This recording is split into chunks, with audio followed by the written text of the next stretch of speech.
Hello everyone and welcome back to our virtual Mishnah Berurah share. We're holding in Mishnah Berurah Chelik Vav. We'll be learning today Mirza Hashem Dav Chavav Amid Beis. We are continuing to learn Hilchas Tisha B'Av.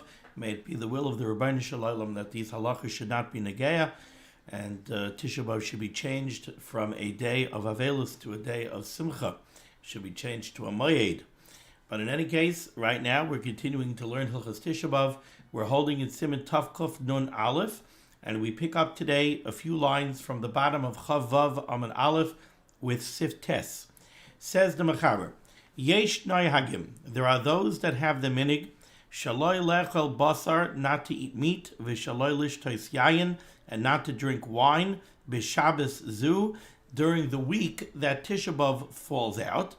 The Ramah says, Mutter B'chaymet Shal Yayin. However, even if you do have that minig, you're allowed to have wine vinegar. And the Mechaber continues, V'yesha Meisifin, and there are those that add on days to this minig, and they add Merish Chaydish ad Hatainis. Not only do they not eat meat or drink wine during the week that Tisha B'Av falls out, they don't eat meat or drink wine from Rosh Chodesh until after Tisha B'Av, meaning for the entire duration of the 9 days.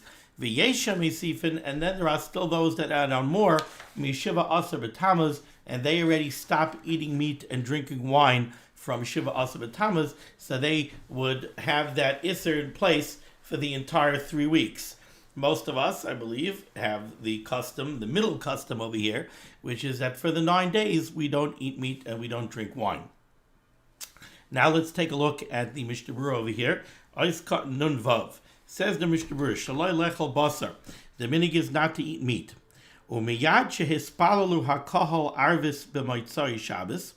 If you have the first minig of the Mechaber, which is not to eat meat or drink wine during the week that Tisha B'Av falls out, when does the prohibition begin? So the Mishnah Berurah says that the prohibition begins miyad shehispalalu hakahal arvis b'motzai Shabbos. Right when the tzibur davens ma'ariv on Motzei Shabbos, that's when the prohibition begins. Afal pi shahayachid lo yispal adayin v'hu b'seich seudasai. Even if you have somebody who didn't go to shul on Motzei Shabbos, somebody is home and he's eating a very lengthy shal shudis and he didn't go to shul yet, but the tzibur already davened ma'ariv. So even though this individual is sitting at home and he's in the middle of having a meal, once the tzibur starts to daven ma'ariv, once they daven ma'ariv, the prohibition kicks in, even though this fellow did not yet daven ma'ariv. That's according to the first opinion brought down over here in the Mishnah Berurah. Also, Babasa B'Yayin, this person already becomes prohibited from eating meat or drinking wine. V'hu adin b'Rosh Chodesh lididan. And according to our accepted minig, where we stop eating meat and we stop drinking wine on Rosh Chodesh at the beginning of the 9 days, when does the prohibition begin? Again, according to this opinion, and I think this is going to stick actually, the Mishnah Berurah is telling you here, V'hu adin b'Rosh Chodesh lididan. So when would the prohibition begin? The Ma'ariv, the night that Rosh Chodesh begins, when the tzibur davens ma'ariv, that's when the prohibition begins, even for somebody who's not davening with the tzibur. Somebody didn't daven ma'ariv yet, but the prohibition already begins when the tzibur davens ma'ariv. Aval shari achrayim kasvu. However, there are other achrayim that write the b'motzai Shabbos, that according to the minig that you don't eat meat and you don't drink wine only during the week of Tisha B'Av. So then on Motzei Shabbos, imhu lo yispal adayin, if you have somebody who did not yet daven ma'ariv, mutter b'basa v'yayin, he is allowed to continue eating meat and drinking wine. Why? Until he davens. Why? Tekeven she'omer ritzei b'birkas hamazon, because since when he davens, since when he benches, he's sitting and eating shal shudis. In shul, they're already davening ma'ariv, but he's still eating shal shudis. When he finishes eating shal shudis, he's going to bench, and he's going to say ritzei in benching. So shayach etzloi Shabbos. You can't deny that it's Shabbos for him. He's going to bench, he's going to say ritzei. If it's still Shabbos for him, then it's not appropriate for him to refrain from eating meat and drinking wine, because that would be avelus on Shabbos, and you're not allowed to have avelus on Shabbos. On Shabbos, you do eat meat and you do drink wine, even during the 9 days. Or as we're going to see, even if Tisha B'Av falls out on Shabbos and the fast is a nidche to Sunday, you eat meat and you drink wine on Shabbos. So for this individual, even though in Shul it's already Matzah Shabbos, they already daven Ma'ariv, since he's still eating Shalosh Shudas and he's going to bench and say, he could still keep on eating meat and drinking wine. It seems to me, I guess this means until after he benches. After he benches, even though he didn't daven Ma'ariv yet, he can no longer have meat or wine, because now this rationale no longer applies. Ice cotton on Zion, umutter b'chaimitz. It's even though we don't eat meat and we don't drink wine, you're allowed to have wine vinegar. Hainu af b'chaimitz shenasa miyayin. This is true even if you have vinegar that was made from wine. Ukishenichna shabazu haya adayin yayin. Let's say you have wine vinegar that at the beginning of the week of Tisha B'Av, or according to our minhag, at the beginning of the 9 days, it was wine. It turned during the 9 days. So are you allowed to use that during the 9 days? Or since it was wine when the 9 days began, you're not allowed to use it? Says the Mishnah Berurah, no, you are allowed to. Even if you're talking about wine vinegar, when the week of Tisha B'Av began, or according to us when the 9 days began, it was still wine, mutter, you're still allowed to ingest it once it turned to vinegar. Why? Since now lamaisa it's vinegar, ve'ein simcha b'shtiyasai, and there's no enjoyment, there's no happiness out of drinking it. The chaimitz, so therefore you're allowed to ingest it during the 9 days. The chaimitz l'inyanenu, what do we call chaimitz? What do we call vinegar? At what point is the wine considered to be vinegar now? To what degree does it have to turn? The chaimitz l'inyanenu, chaimitz, vinegar, in this context, mikri is called kol shebnei adam nimnoim l'shtoisai mipnei chamitzusai.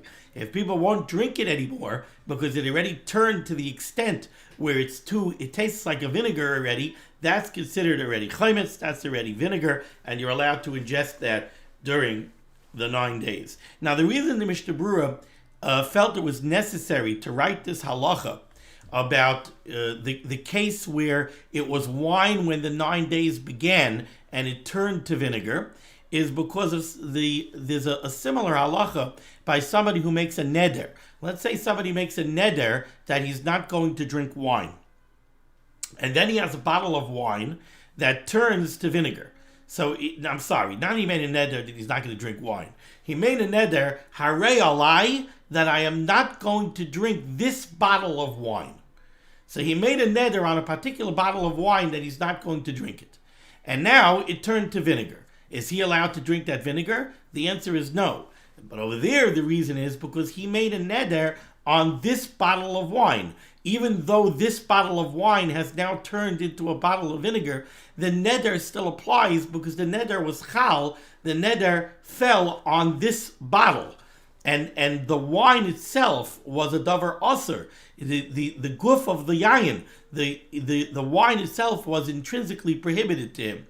And therefore he's still not allowed to drink that wine even though it turned to vinegar. Masha'enken over here, when we're talking about Hilchas Tisha B'Av and the halachas of the 9 days, the reason you're not allowed to drink the wine is because there's simcha involved in drinking wine. Once it turns to vinegar, there's no simcha anymore. So it's not that this wine is intrinsically aser. It's the simcha that you gained from drinking the wine that's prohibited. Once it turns to vinegar, there is no simcha. If there is no simcha, you're allowed to ingest it. Now, interestingly enough, also, I should mention, where does this minhag come from? That we don't eat meat, that we don't drink wine during the 9 days, or according to the first opinion of the Mechaber, during the Shvur Shechalbai. So if you take a look in the Be'er HaGoyla Ois Cotton Hay, he brings it down near Torah. He brings it down from the Torah. Mishum de'ikon nuschai de garsei b'Yerushalmi kain, because there is a nusach in the Gemara in the Yerushalmi that brings down such a minhag. And I believe, according to that gersa, what the Yerushalmi says is those women who have a minhag that they don't eat or serve meat or wine during the Shvur Shechalbai minhaga. It's a reasonable and accepted minhag. The Gra in the Be'er HaGra brings down a Gemara in Baba Basra on Samach and Aleph. The Gemara in Baba Basra brings down, I think it's a brisa, that says that after the time of the Churban Bayesheni, Rabu Parshin be Yisrael, you started to have a lot of people who would abstain from luxuries and indulgences as a zecher for the Churban. And it says that you had a group of these people who are abstaining from eating meat and drinking wine. And Rabbi Yeshua, the Tana Rabbi Yeshua, was there, and Rabbi Yeshua engaged them in conversation. And Rabbi Yeshua said, how come you're not eating meat and you're not drinking wine? And they responded and they said, meat that was brought on the Mizbeach as a carbon when we had the Beis Hamikdash, we used to bring karbanos and we used to eat pasuk kachim. Now that we don't have a Beis Hamikdash, we should enjoy meat? It's not appropriate. Wine that was brought on the Mizbeach as Nesachim when we had a Beis Hamikdash, now that the Beis Hamikdash was destroyed, we should drink wine? It's not appropriate. So Rabbi Yeshua said back to them, he said, well, okay, so maybe you also shouldn't have bread, because the carbon mincha was made out of flour, and it was made out of flour, water, oil, so maybe you shouldn't have bread because you can't have any dough. So they said, all right, you have a good point. The bread was brought as a carbon mincha, so you're right. Now that we don't have a Beis Hamikdash, we shouldn't eat bread either. I guess we'll subsist on peiros, on produce, on fruits. So Rabbi Yeshua said back, well, I don't know. Fruits were brought as bikurim. So now that we don't have a Beis Hamikdash, we can't bring bikurim. So maybe you shouldn't eat fruit either.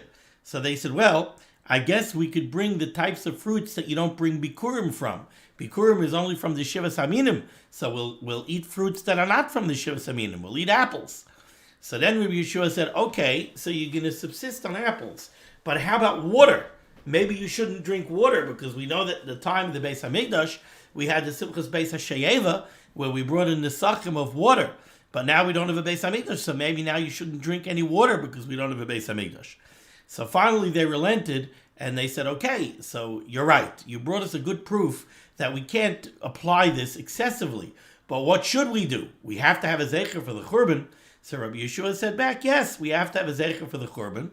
So the zecher that we should have for the Churban is what we were taught, that there are certain things that we do as a zecher for the Churban.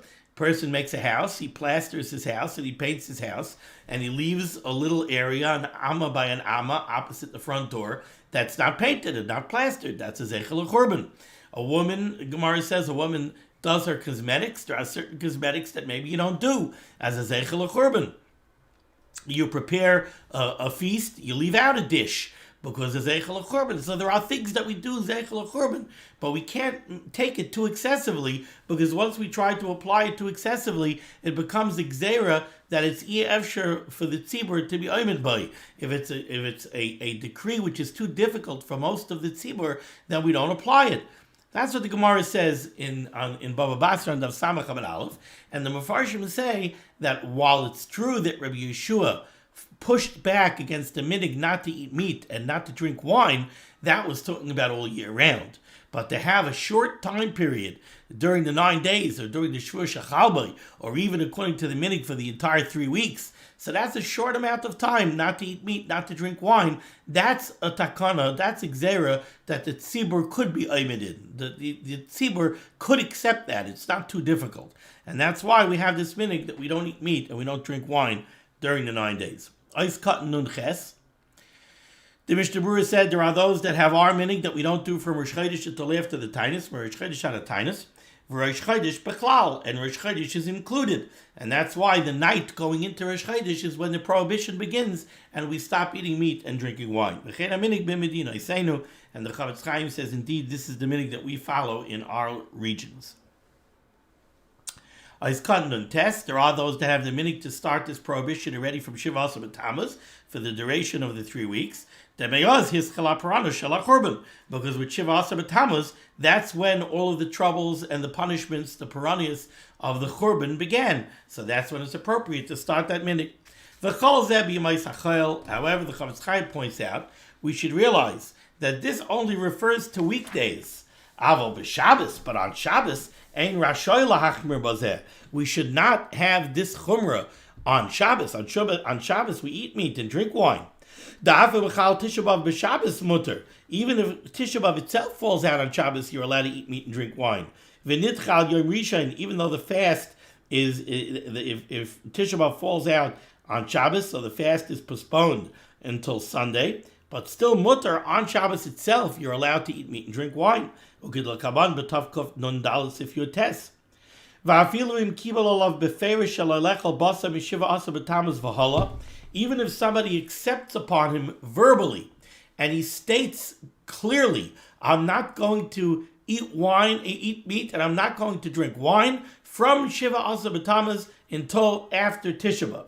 Still, mutter b'Shabbosais, he's still allowed to eat meat and drink wine on Shabbos. V'chein b'sudas mitzvah. So too, if he would be attending a sudas mitzvah, he would be allowed to eat meat and drink wine. T'chala noider adaita d'minhaga noider. Because when somebody makes such a Kabbalah on himself, really what he has in his mind is that he's doing it the way it's done, the way the custom is that it should be done.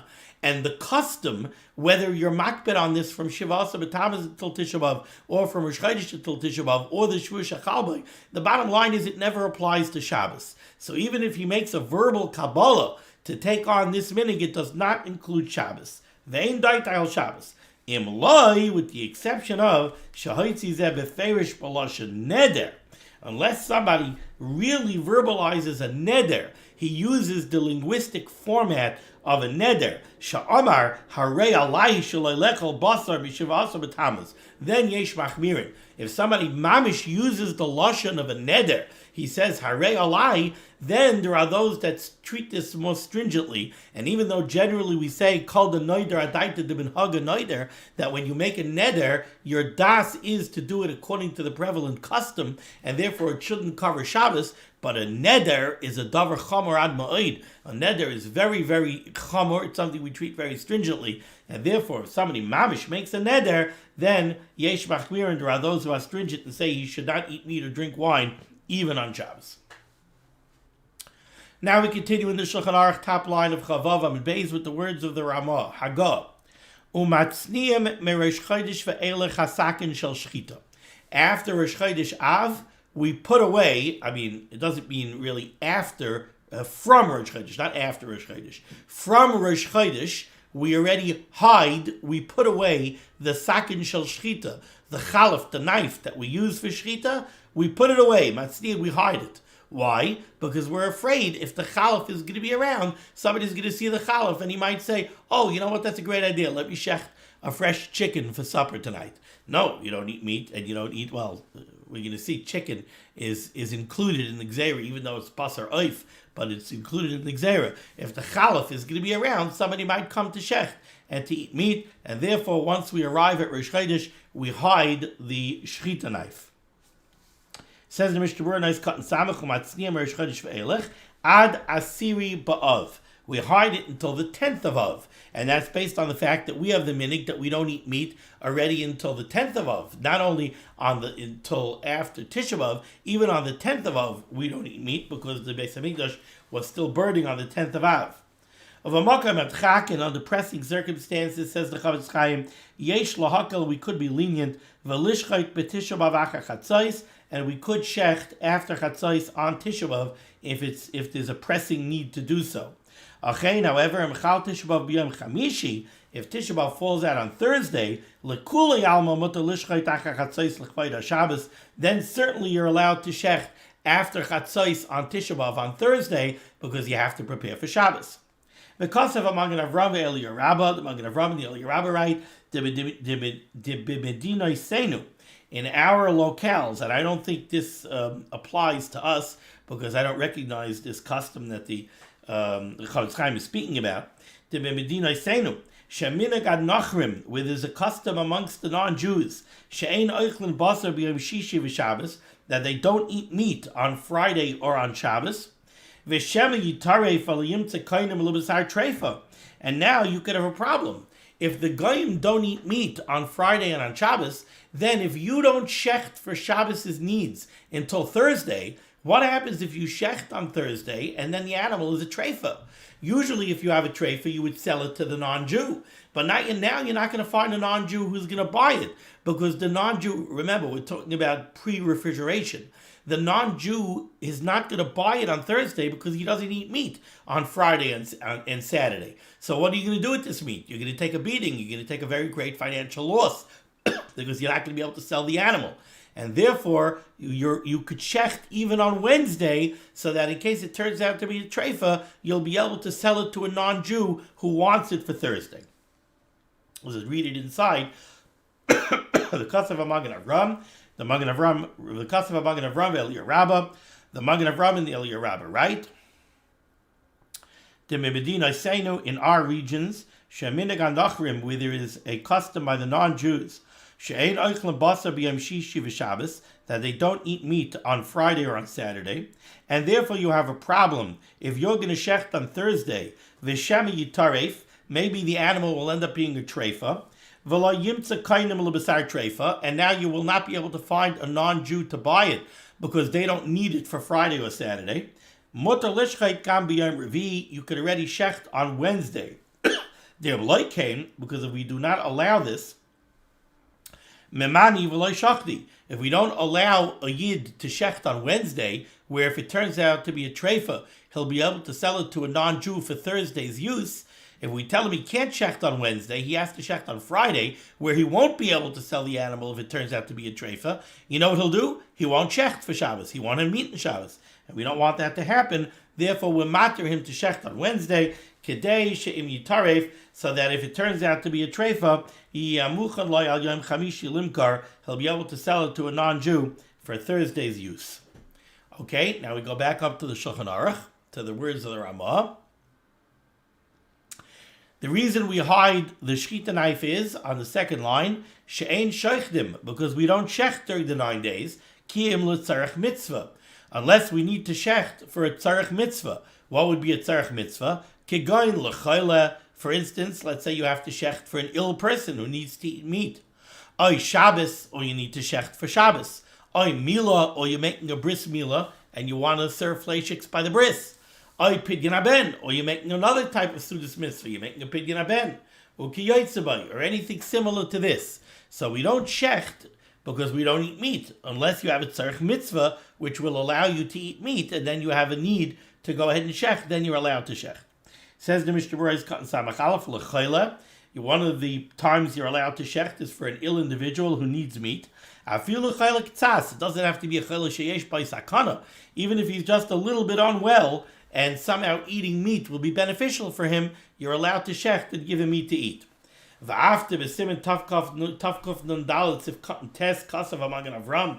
Even though we find that later on in Siman tavkov nun dalet sif cotton test, the Magen Avram writes, that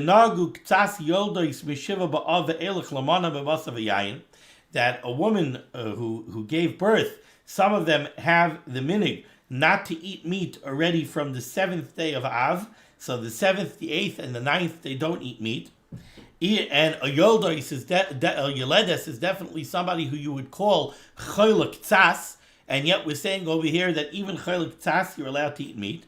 Haydu shaloi b'makom chayli. That's talking about a Yeledes who feels fine. So she's not a chayla k'tzas. She's perfectly fine. Let's say somebody got a government contract.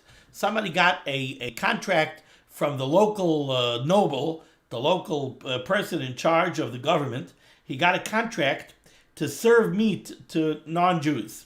And if he doesn't go ahead and shecht and prepare meat to be able to serve, yafsid, he's going to lose the contract and he's going to lose his livelihood. So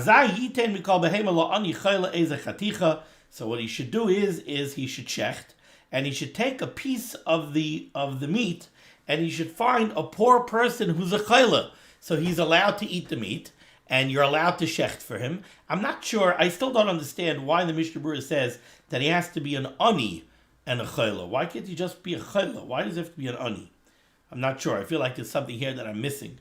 Mishnah Berurah says you have to give a piece of the meat, so you're going to go ahead and shecht in order to fill the terms of your contract to the sar, to be able to feed to these arelim, to these non-Jews. But there's a problem. You're not really allowed to shecht.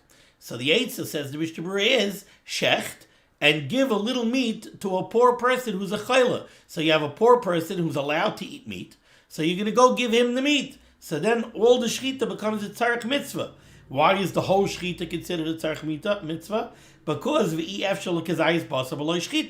because you needed to shecht just for that little bit of meat that you gave the poor person who's a chayla. You have to shecht the whole animal. There's no way to shecht a little bit of an animal. You can't shecht a fraction of an animal. So once you're giving a piece of the meat from your shechita to a poor person who's a chayla, it's considered that the whole shechita was done for the ani who's a chayla, and it's matter the whole shechita. Now, it's a funny case over here. The case that we're talking about is you have a government contract. Who are you giving this meat to? You're giving this meat to non-Jews, so why do you have to shecht it? You don't even have to do a kosher shechita. Unless the problem is that you're shechting this meat and you're not 100% sure who it's going to. Maybe there are frayim that it's going to. You don't want to have a problem of liftei iver. So therefore you're going to shecht it, but you're not allowed to shecht during the 9 days. So the eitzah is the ani who's a chayla. Eis katan samach beis. The Ramah said over here, you're allowed to shecht for a tzarech mitzvah, and the examples that he gave were a chayla, a poor person, or Shabbos, or a bris milah, or a pidyon haben. And then he said v'kayotzebay, or anything similar. It seems that the Chavetz Chaim in his Shulchan Aruch did not have the words oy pidyon haben.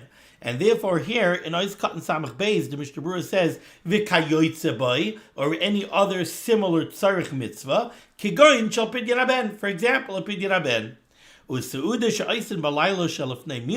However, the suda that some people have the minhag to make the night before a bris milah, I guess what we call a vachnacht, ain't a sudas mitzvah, says the Chavetz Chaim, that is not a bona fide sudas mitzvah, and you will not be allowed to shecht and serve meat or eat meat by a vachnacht.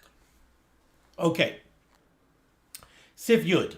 Yesh mi she'omer, there are those that say, she'hanoihagim shalelechol basar b'yamim hanizkarim. Those people who have the minhag not to eat meat during these days that we mentioned. So somebody who has the minhag either not to eat meat for the 9 days, like our minhag, or for the Shvur Shachalbai, like the Machaber's minhag, or from Shivasa B'Tamas for the entire 3 weeks. Somebody who has that minhag, mutarim b'tavshil shedispashel by basar. They're allowed to eat a cooked dish that had meat cooked in it. And now you removed the meat. So you have a soup. And the soup had a piece of flanken in it. So now you take the flanken out of the soup and you want to eat the tavshil, you want to eat the soup, but you're not eating the meat. So there are those that say that that is mutter. Says the Mishnah Berurah, Ois Katan Samach Gimel, mutarim b'tavshil, they're allowed to eat the cooked dish without the meat. Aval shumon shel basar, but to eat fat of, let's say to eat beef fat for some purpose, the fat has the same din as the meat. And you're not allowed to eat the dish if the fat is still there. Nowadays, we prohibit even a tavshil shel is also asur. But that's only a cooked dish that was cooked with meat. If you're going to tell me you have a fleishik soup, the reason the soup is fleishik is not because there was any meat in the soup. There was never meat in the soup. But I cooked the soup in a fleishik pot. So there's the blias from the pot make the soup fleishik. Pshita the mutter, that the Chavetz Chaim says is mutter. Venira, and it appears to him, says the Chavetz Chaim, kol shenafal basal tafshil. If a piece of meat fell into a soup, v'yesh shishim, but you have 60 times the soup against the piece of meat that fell in, so you could be mavatal it. Pshita the shari, he says that is obvious that would be mutter. You would be allowed to eat that soup during the 9 days. Continues the Mechaber, 2 lines from the bottom. Va'asurim bebasar oif. This prohibition extends even to chicken, to the meat of fowl, even though that's not really considered basar. Really, basar is basar behema, the flesh of an animal, not a bird, not fowl. But still, in the context of this halacha, like in the context of many other halachas, we consider, like basar v'chalav, we consider basar oif to be basar. Ubasar maluach, also if you have cured meat, that's also included in the prohibition. V'yayin taises, and very fresh wine, like grape juice that's within 3 days of its pressing, is also prohibited in the context of this prohibition. However, you are allowed to drink the wine of Havdalah and the wine of benching. If you benched over a kais, during the 9 days or during the Shusha Chalbai, you're allowed to drink the wine of Havdalah and Masi Shabbos, and you're also allowed to drink the wine of benching if you benched over a kais. Says the Mishnah Berurah, Ois Katan Samach Daled, Ba'asurim B'Basar Oif. This prohibition applies to fowl, to let's say chicken or turkey. Nevertheless, let's say you have somebody who cannot eat dairy. I have this challenge every year during the 9 days. I can't tolerate dairy. So what am I supposed to eat? If you can't tolerate dairy, then we treat chicken or fowl, turkey, duck. We treat it more leniently than basar behema. If your menu is limited because you can't tolerate dairy, so then you could eat chicken. I'd rather try to refrain from eating chicken. I don't think I ever ate chicken during the 9 days, so I eat fish, find something to eat. But technically speaking, halacha over here is I could eat chicken. Somehow it just doesn't feel right. If I wasn't able to tolerate dairy since I was a little kid, then maybe I would have gotten used to it. But the intolerance crept up on me when I was already older. So I grew up, now it feels so weird. I'm going to eat chicken during the 9 days. Or meat that was cured for 3 days. If you have a nursing mother who somehow her milk is impacted negatively, if she doesn't eat meat, somehow the milk is not good for the baby anymore. For her, you could be mekel, and she could eat even besar behema on account of the baby. Cured meat, salted meat. The prohibition extends to cured meat, salted meat, because even if it was salted for a long time, still, right? People enjoy it. Corned beef. You know why corned beef is called corned beef, by the way? Corned beef has absolutely nothing to do with corn. The reason corned beef is called corned is because really it's salt beef. That's the way they used to cure it. They would cure it in salt. Now, here in this country, we talk about a grain of salt. In England, they don't refer to a grain of salt as a grain of salt. They refer to it as a corn of salt. And therefore, salt beef was called corned beef. I've met people who think that corned beef is a mistake. They think it comes from the word cured beef. And people made a mistake and they started saying corned beef. No, it comes from salt beef. Because in England, the grain of salt is called a corn of salt. Aiskan Samach Vav, the Mechaber said that the prohibition applies to yayin toises, fresh wine. This is referring to wine or grape juice that's within 3 days of when it was pressed. Shehu masoik, it's still sweet. Ve'enei chazak, it's not strong yet, like wine. Upasal l'gabe mizbeach, and you wouldn't be allowed to use it as yayin for the nesachim on the mizbeach. Still, in all, in the context of this isser of the 9 days, there's still a certain amount of simcha in drinking this, and therefore you're not allowed to drink it during the 9 days. V'chon kol elu hanal. Indeed, the Rishonim Zatzal Rav Moshe writes in the Tshuva, you're not allowed to drink grape juice during the 9 days. Okay,